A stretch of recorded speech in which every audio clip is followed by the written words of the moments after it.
Mini skirt on, take my body in glitter. Platform sneakers, all the boys want a picture. Two foreign cars, I make rich look richer. Save your breath, baby, I'm not going home with ya. Mini skirt on, take my body in glitter. Hello. Welcome to the A Little Bit A Lot podcast. I'm your host, Kristen. Welcome back if you're a recurring guest. And welcome if you're a new guest. So happy to have you here this week. It's been a beautiful week. It feels like fall. The leaves are officially changing colors at my apartment complex. I am so happy about it. It's so beautiful. I think that's like my favorite part of fall is when the leaves turn that beautiful, beautiful orange. And then when springtime comes and the cherry blossoms come out, like, oh my God, like I eat that up. I love it so much. Like just yesterday, my boyfriend and I went outside to go get dinner and we're just like, oh my God, like look at the leaves. So yes, also exciting news this week. I got a new microphone. Your girl officially has a podcasting microphone. That little clip that I had, it was cute. Obviously, I still need to use it whenever I have guests, but for now, we've got this new mic. So the sound may sound a little bit different. Let me know if there's any problems with it, if you guys, don't like it or anything like that, but we're trying it out. And since we're at the beginning of the episode, I may as well let you guys know to like, comment, and subscribe when it comes to YouTube. And if you're listening to me on Spotify, I appreciate it. Make sure you hit that follow button and leave me a 5-star rating. And if you're listening on Apple Podcasts, then make sure you leave a 5-star rating and a review to let me know how you feel about the show. Alrighty, so this week I just thought that I wanted to talk about anxiety. Social anxiety. I think they kind of just tie in for me, the both of them. But I know that it's like a touchy subject for a lot of people. I know that mental health has become this thing that people have only like recently started really getting into, because I feel like back when I was younger, it wasn't really something that was like talked about a lot. So I just want this to be like a safe space on my show for people to feel vulnerable and feel like they can share their thoughts and opinions when it comes to all things mental health. Hey guys, this is post-production Kristen. I just wanted to stop in and give a disclaimer that I am not a licensed professional when it comes to mental health or anything like that. And after I filmed this episode, I happened to come across another podcast that I wanted to share with you guys that does have licensed professionals on it. It's called The Anxiety Chicks, and it's hosted by this woman named Allison and a lovely lady named Taylor. And they are both healthcare professionals, and their show deep dives into the reality of anxiety and mental health, and they keep it real by sharing their own struggles with mental health. And since they are healthcare professionals, they bring that to the conversation while discussing the tools and strategies that you need to heal the anxious mind. So if you want some advice or want to listen to somebody who technically is licensed in this area, after you're done listening to my show, you can go ahead and go over to their show. This is not sponsored in any way, shape, or form, but I just thought that I would just share this awesome resource that I found, because once I was listening to a couple of their episodes, I realized that they talk about a lot of the things that I'm going to be going over in my show, and their struggles are pretty similar to mine. So again, if you want to go ahead and check that out after you're done listening to mine, feel free to do so. Just wanted to share that with you. All right, back to the episode. Bye. And excuse me if you hear like some screaming and giggling in the background. I just feel like there's never really a good time to film when it comes to this apartment complex, because there's either going to be the neighbor's dog barking every 3 seconds, or there's going to be children outside playing and laughing. And for some reason, it's always around my apartment. It seems like it's always crickets when it comes to the other apartment buildings, but in my building, the dog is next door, the children are 2 doors down. Why are they only ever playing outside of the one that I live at? everywhere else there's, quiet and peace and tranquility because there's mostly senior citizens that live here. But somehow I got stuck with the ruckus building. I don't know. Like, I love the kids, but it makes it kind of hard when you want to film. So PSA for that. But anyways, yeah, so I just kind of wanted to dive into anxiety. I know that I've like talked about it a little bit here and there, but it's been on my mind. I feel like for the past week, because my anxiety has been a little bit high, because it kind of, goes hand in hand with like hormonal changes and stuff, like when you get your cycle. And I feel like not a lot of people talk about that. For people out there who get periods, it can have like a really bad effect sometimes when it's during that time of the month when you feel like you're losing your mind. And that's what happened to me last week. I was super tired, super irritable, having mood swings. Everything my boyfriend was saying was irritating me, and it wasn't fun. Every day after work, I clocked out and I immediately went to go lay down. I was just unwell. So let me know if you guys, experience that too. But yeah, so just to kind of like go over the anxiety situation, I did mention before, I don't remember which episode, like I've been dealing with having anxiety and like sometimes anxiety attacks since I was in 8th grade, and I'm 27 now. So it's been a big part of my life, and I'm just now getting to the point where like I have a consistent therapist and a psychiatrist for meds and things like that, because for the longest time I just thought I don't want it to change me. I don't want it to take away my sparkle. But it's like, babes, that sparkle, it's still gonna be there. Just want to let you know.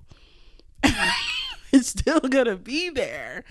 But if anything, you're gonna shine brighter once you start feeling like yourself. Wish I would have done that a long time ago, But I also kind of wanted to just like, for the people out there who may be struggling with it but aren't really comfortable going into the topic, I wanted to look up, like, I started thinking like, what even is anxiety?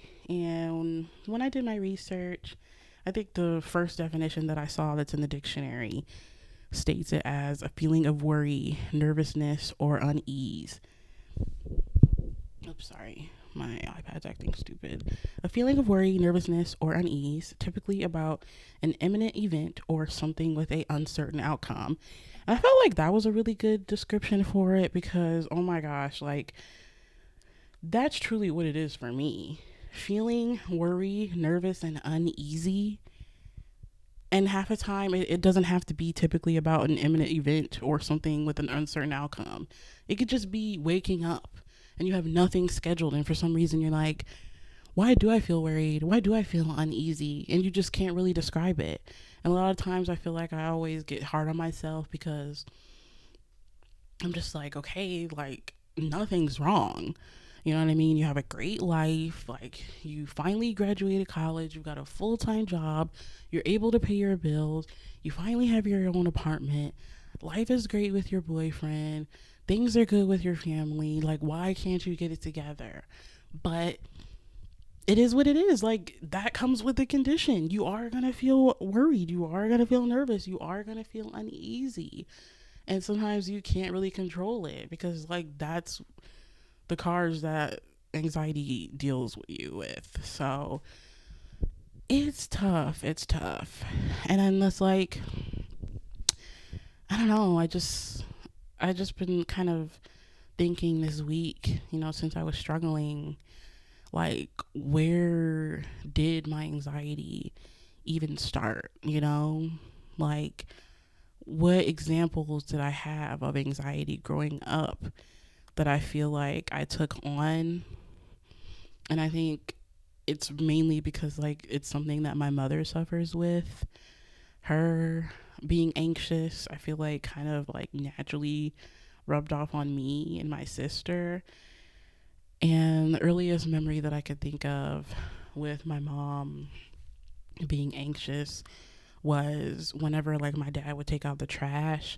And during that time, like, the struggle was kind of real, you know what I mean? The struggle was kind of real. and we were getting Little Caesars pizzas, because that was back when, the pizzas were like super cheap. And at that time, my mom was like working 16-hour shifts. She couldn't really like have time to cook. So we would eat Little Caesars all the time. Like, it got to the point where I was sick of pizza, but my mom always said it's the most economical. It's the most economical choice. It's like, that's why that word has triggered me, because like, I don't want to hear nothing about no dang economical. I want something that's good, something that's different. And now that I'm older, I do understand. Like, you don't really have time to cook. You're tired. Let's just go get that pizza because it's literally right next door. Like, we literally live next to a Little Caesars.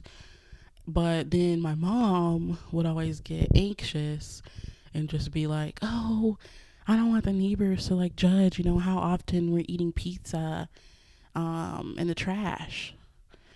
And now that I look back at that, it's kind of just like, I was thinking like, that's like not really the best type of outlook to have when it comes to, your fear of being perceived and your social anxiety. Like, now that I'm older, I'm just able to really understand like that my mom really sometimes goes OD with it. Like, why exactly are we so concerned about what the neighbors think whenever we take out our trash? You know?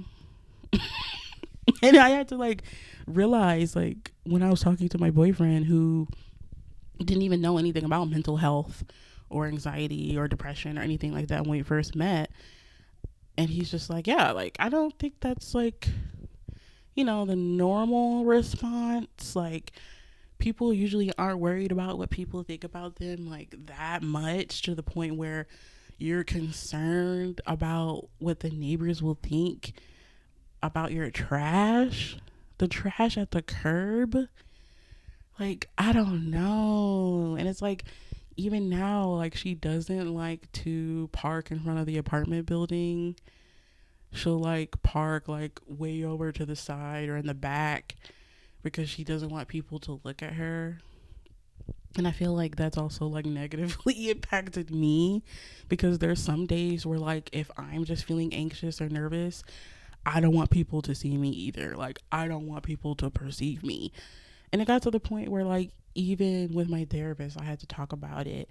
And I'm just like, there's some days where I just don't even want to go out to my parking lot because I feel like people are looking at me. And then we kind of decided that more than likely does stem from my mom, because she kind of has like, I'm growing up and seeing that that's, oh yeah, maybe that is something I should be worried about.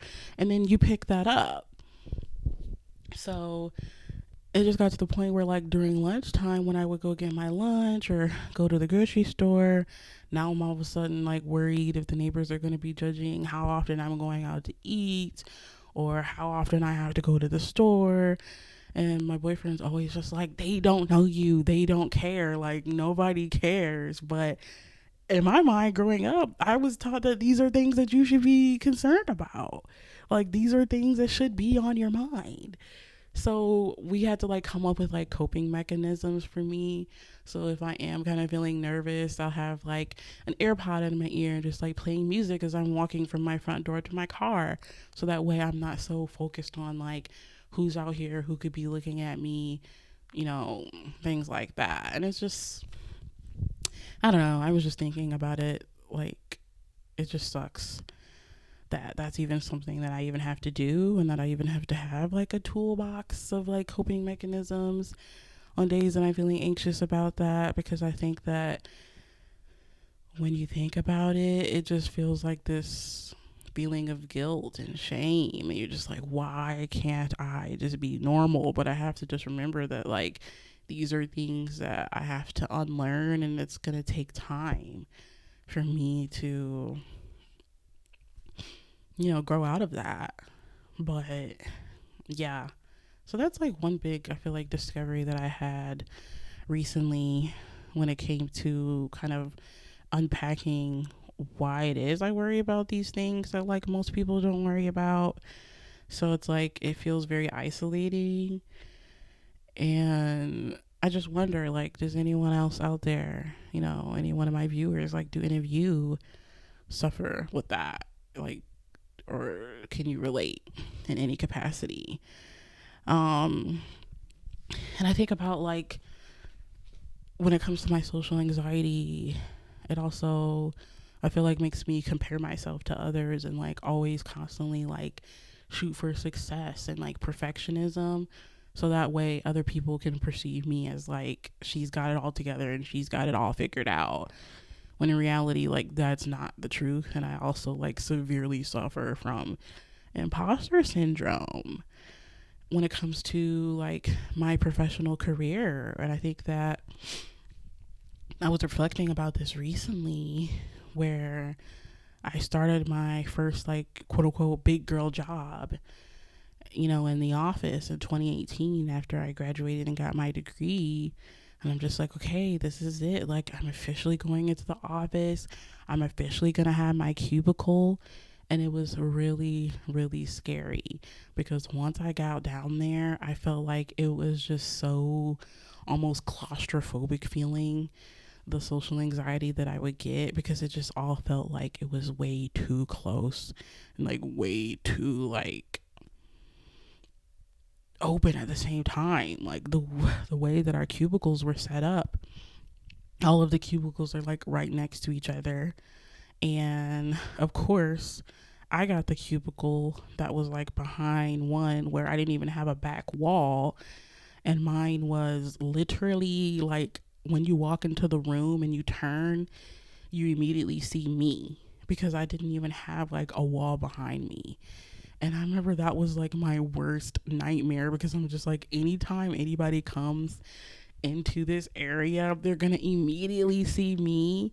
And then on top of that, like, the shredder bin for, like, all of the paper that you want to shred, the guy comes, like, once a week and he empties it. Anytime anybody in the office would, like, need to shred something, then they'd have to come over by me. And then it just, like, constantly made me paranoid that I was, like, being watched or judged because now my desk is by the freaking shredder. Like, this is a horrible situation.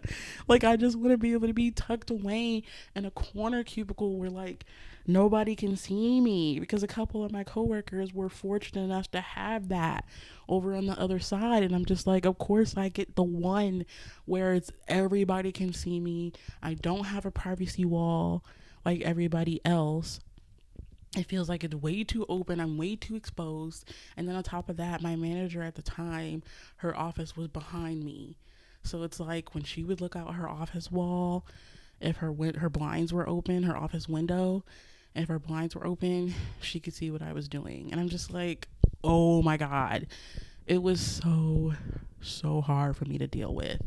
And then on top of that, like, being on the phones with customers and then having to, like, answer calls and stuff was, like, so humiliating because I just did not want anybody to, like, judge the way that I was, like, talking on the phone with patients and how I was handling stuff, because it's like I described before, like, I don't like to be micromanaged, so I don't need any of my coworkers being like, oh, actually, you should have done this or you should have said this. So I remember I would just, like, speak so quietly and, like, minimize myself because I didn't want anybody to hear me. And a lot of times my coworkers would just be like, oh my God, like, Kristen's so quiet. I forget that she's even over there. She's like a little mouse. And I'm like, yeah, in reality, like, when I'm comfortable, I'm actually loud and, like, can never shut up. But you guys don't know that.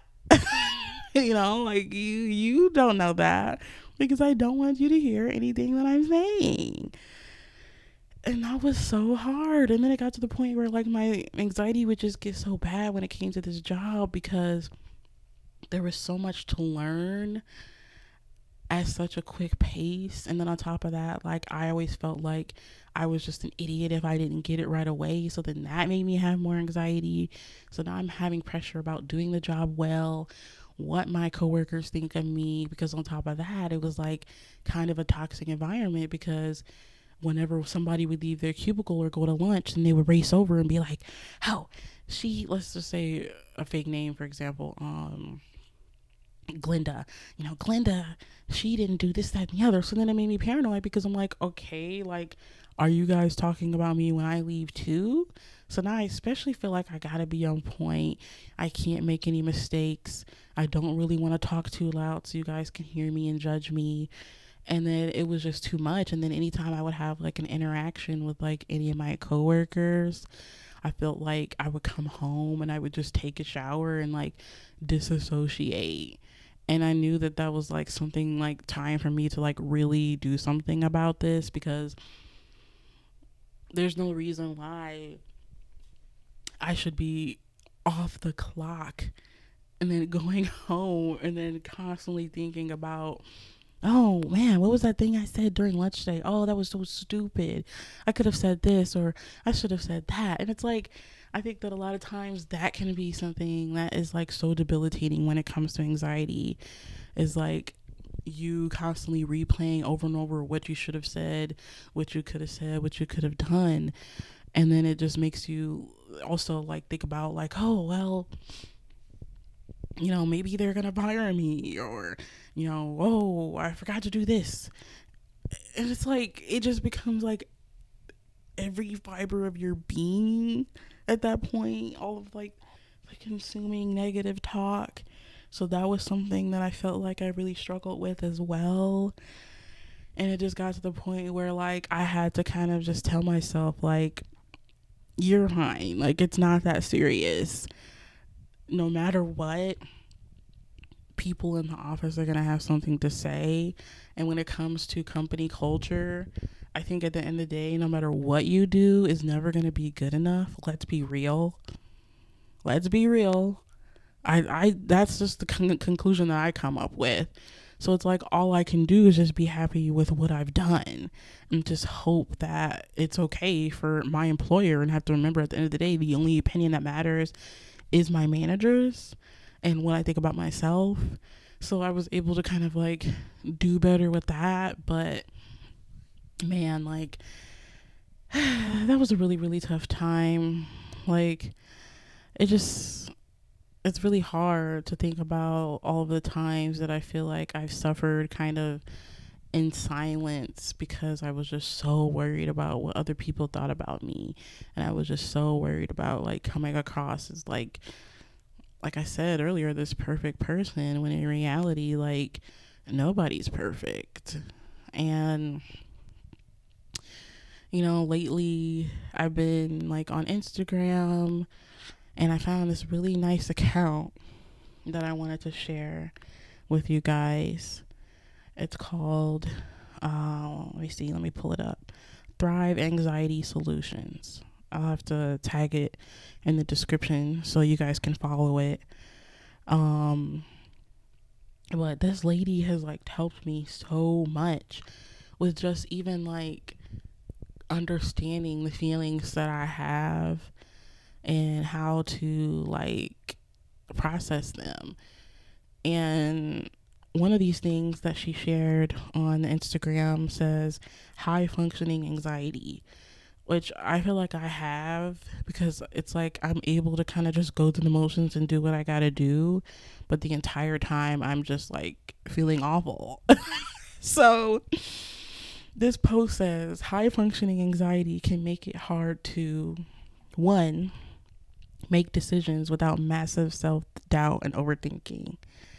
Yeah, like I always just, chalk it up to like, oh, like I'm just, indecisive, and but it's like in reality I just feel like it's my anxiety. Like, it will make me overthink everything. And on top of that, it makes me, like I said, have so much self-doubt, where it's like I know at the end of the day like I'm capable of doing what I set my mind to, but then my anxiety is telling me like, what if something's wrong? And I think that's the hard part about it, where it's like naturally, even before I started having like feelings of anxiety, and before I even was diagnosed with it, back when I feel like I love to be like my normal era, but it's like, what is really normal? You know what I mean? Like, Anxiety is normal, but you know what I'm trying to say. Like before I was like really suffering with it, I was always such a relatively confident person, you know? Like I've always just been like I can do anything I set my mind to because like that's what my dad has always instilled in me.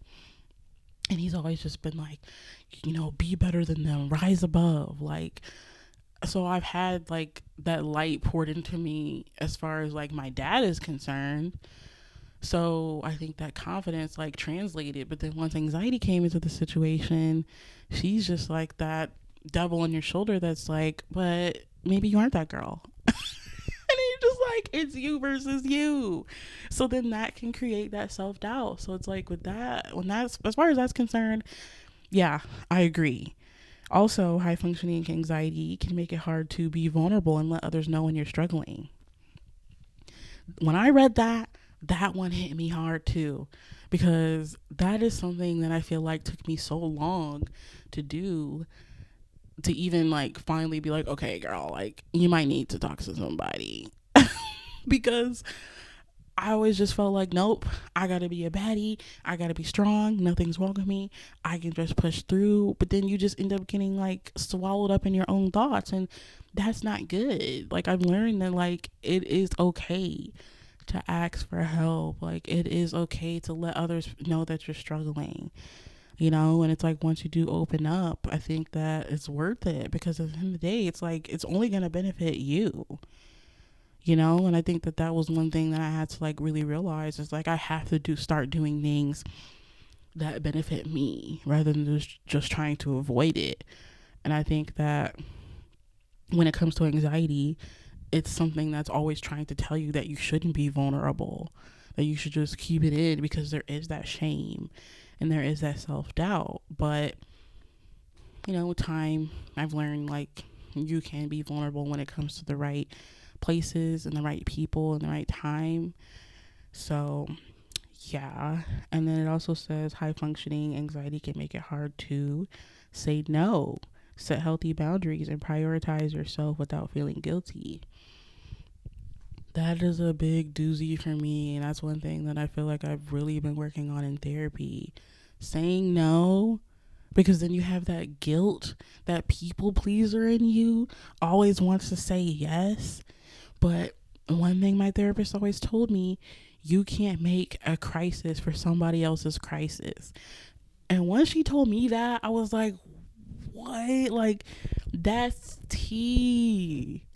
That's true tea. You can't make a crisis for somebody else's crisis. You have to be able to say no.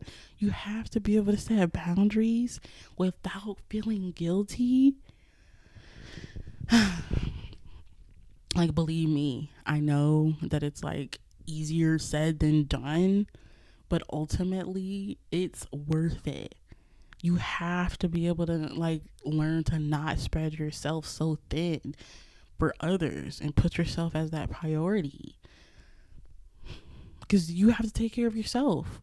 Ultimately, it's nice if you have a support system that other people can be there to take care of you, but let's be real, at the end of the day, it is on you. Ultimately, you are ultimately responsible for you. So yeah. And next is high functioning anxiety can make it hard to put your all into something because you fear you might fail or it won't be perfect. Oh my God. If anything, that's how I felt about this podcast.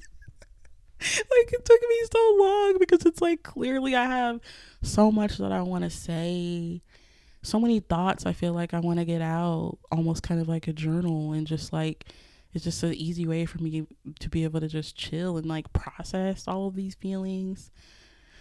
So yeah, I know that like, yeah, it does make it hard to put your all into something. That fear of failure gets so real when you have high functioning anxiety. I hate feeling like I'm failing. I hate it. I hate it. I hate it. I hate to be like, well, I'm in my flop era. Not for me. Not for me. But I've learned that like those are lessons. those are lessons that need to be learned. Like, if you don't know failure, how are you truly going to appreciate success? You know? As far as it saying you're scared to put your all into something because you fear that it might fail or won't be perfect. Nothing has to be perfect. All that matters at the end of the day is if you just tried. And I think that's one thing that I learned with this podcast. Like, this show is not perfect in any way. And honestly, I feel like sometimes my thoughts are kind of all over the place. But as long as you know, go into anything being genuine and know that your heart is in the right place, like, it doesn't have to be perfect. And if it fails, then it fails. But I feel like the feeling of knowing that I didn't try hurts worse, you know? So the next thing that high functioning anxiety can make it hard to do is stay grounded and present in the moment instead of getting swept away in anxious thought spirals. Ooh, that one is tough too. I'll say it again. It's hard to stay grounded in the present moment instead of getting swept away in anxious thought spirals.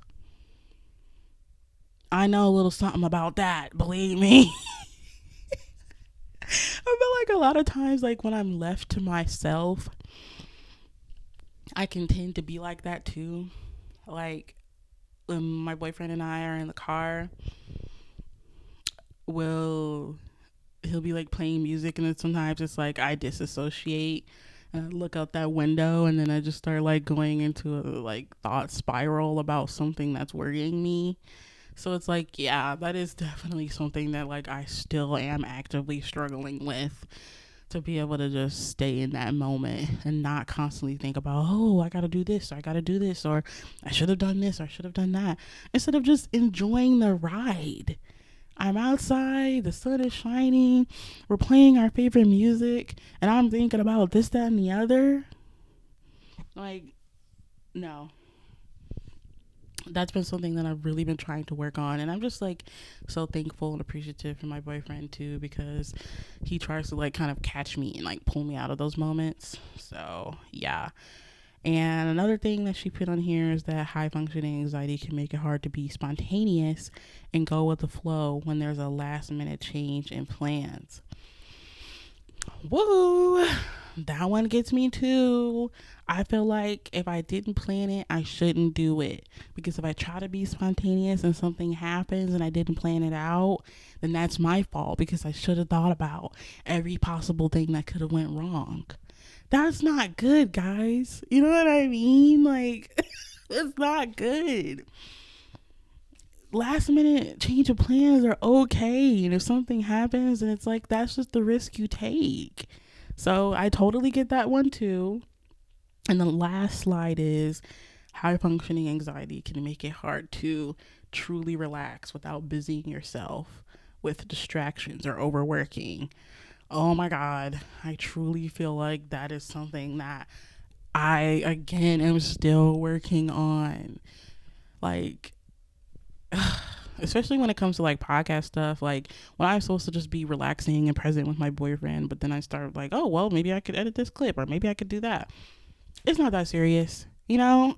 So if any of you out there are going through the same thing, like, put that phone down, be present, play your game, watch your TV show, eat that dinner, and everything else can wait when it comes to proper work hours. Don't overwork yourself, because at the end of the day, when you look back, you're gonna wish that you had taken more time to be in the moment, you know? So those are just a couple of things that I kind of wanted to share, because once I saw that post, I'm just like, ooh, she clocked me. All of these things are things that I really struggle with, and I know that it's hard.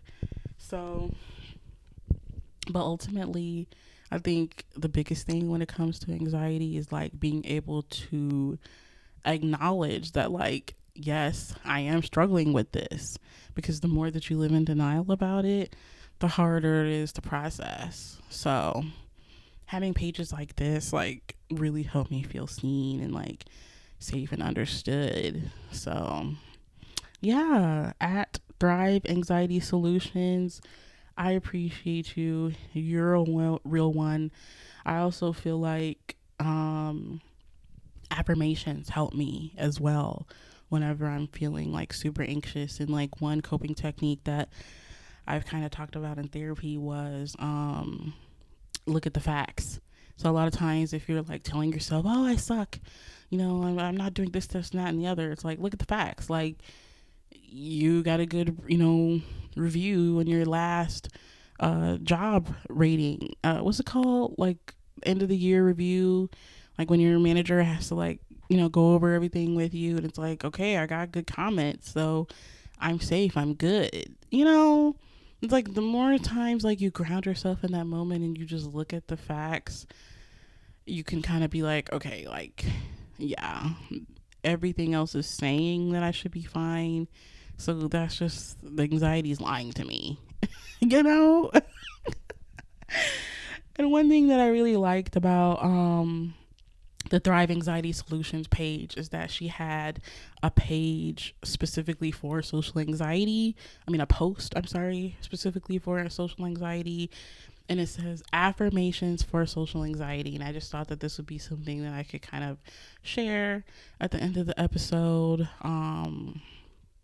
Because overall, when it's said and done, when you're worried and you're anxious and you've put yourself through this whole cycle, telling yourself affirmations at the end of the day seriously do work.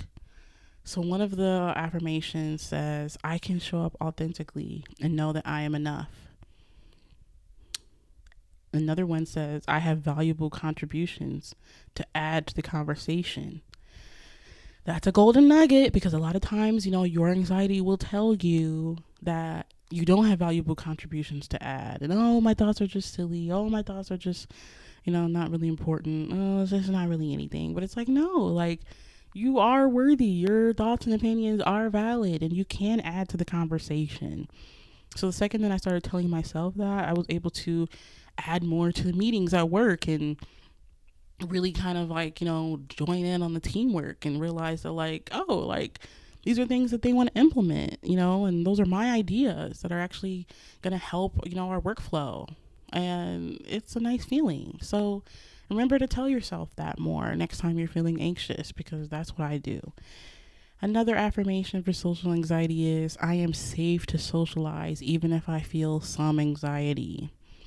That's a big one, because a lot of times I feel like I may feel a little anxious and then it seems like it's unsafe to still go in and still do what you got to do. But like, no, even with those anxious thoughts, like, you are okay to push through, because in the end it's going to be that much more satisfying, because you're like, ugh, I was struggling a bit, but I did it. And it's like, that is the greatest reward. Another affirmation is, I'm stepping out of my comfort zone, and that is courageous. Yes, yes, yes. Another one says, I belong in this room and I deserve to be here. Oh my God, that's one that I continuously have to tell myself when it comes to my job. Like, I belong here. I deserve to be here, because a lot of times that imposter syndrome will kick in and be like, girl, who are you and what do you know?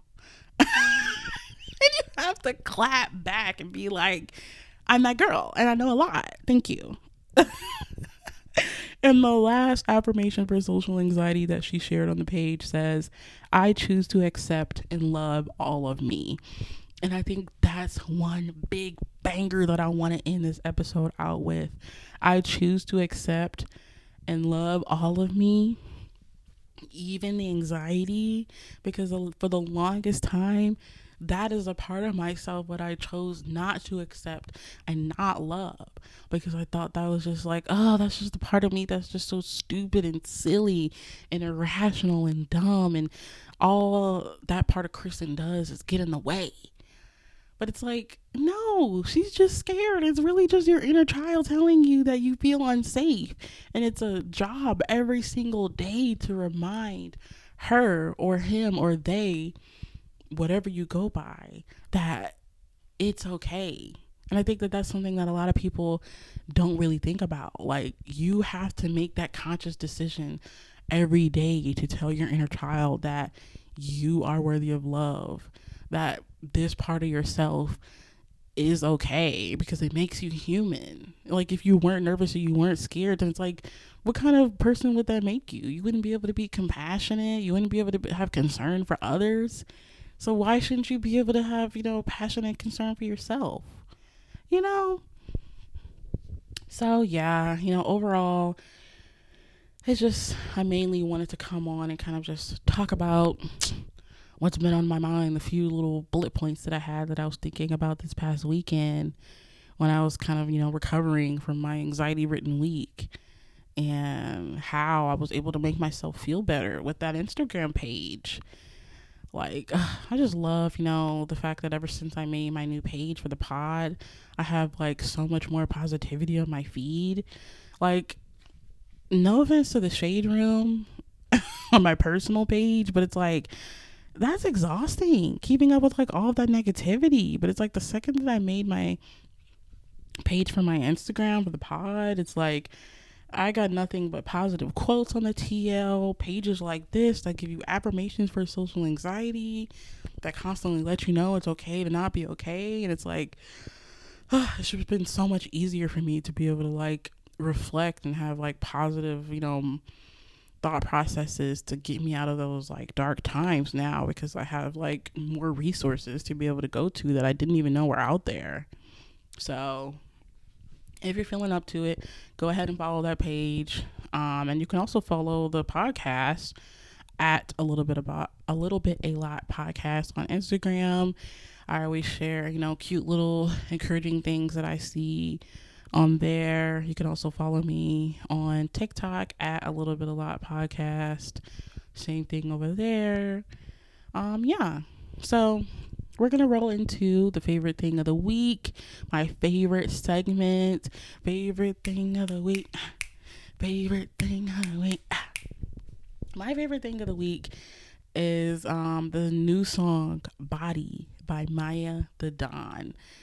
Let me know if you guys know Maya the Don. Oh my god, I love her so much. Like, she's just such a good example of like what it's like to just be fierce and be plus size and like unapologetically yourself. I really wish that I had somebody like her, growing up, who's just like out here talking that talk, walking that walk, and making bangers. Like, oh, I'm obsessed with her. I know that she's going on tour with Flo Milli coming up this fall, so I'm gonna try to go see her. Like, she's everything. Like, it literally got a Mariah Carey sample, which, not sure if I shared this on the pod, but like, I love Mariah Carey down. Mariah Carey was the first idol that I've ever like loved. 2 years old, dancing on the table in my diaper, singing Mariah Carey down. So like, the fact that the song has a Mariah Carey sample, like touch my body, like eats. So if you guys want to like, feel like that girl, do what you gotta do to make it through the week, put on that song. It's gonna make you feel good. So yes, thanks guys for tuning along with me. If you're suffering with anxiety, just know that you're not alone. It's a process. It's work every single day to choose yourself, to love yourself, but you can do it. If I can make it as far as I've come with like being in denial about it and now fully embracing every single part of myself, you can too. So again, make sure you follow the podcast on the socials at a little bit a lot podcast on Instagram and TikTok. And like I said at the beginning of the episode, like, comment, and subscribe on YouTube. If you're listening on Spotify, make sure to write the pod 5 stars and follow. And if you're listening on Apple Podcasts, make sure that you rate the podcast 5 stars and review to let me know what you think about the show. Also on Spotify, there's going to be polls or questions on every single episode, so that way I can get feedback from you guys. And I also have a link in my description for voicemails. Not sure if anybody's seen that, but I do want to start getting voicemails. So if you have any questions or anything like that, or need advice, you can leave a voicemail and I can share it on the show. So let's get that poppin'. So thanks again for joining. This was fun. We love being vulnerable over here. You know what I'm saying? Opening up. Somebody's got to do it, you know? But yes, I'm out. Love you guys and see you next week. Bye.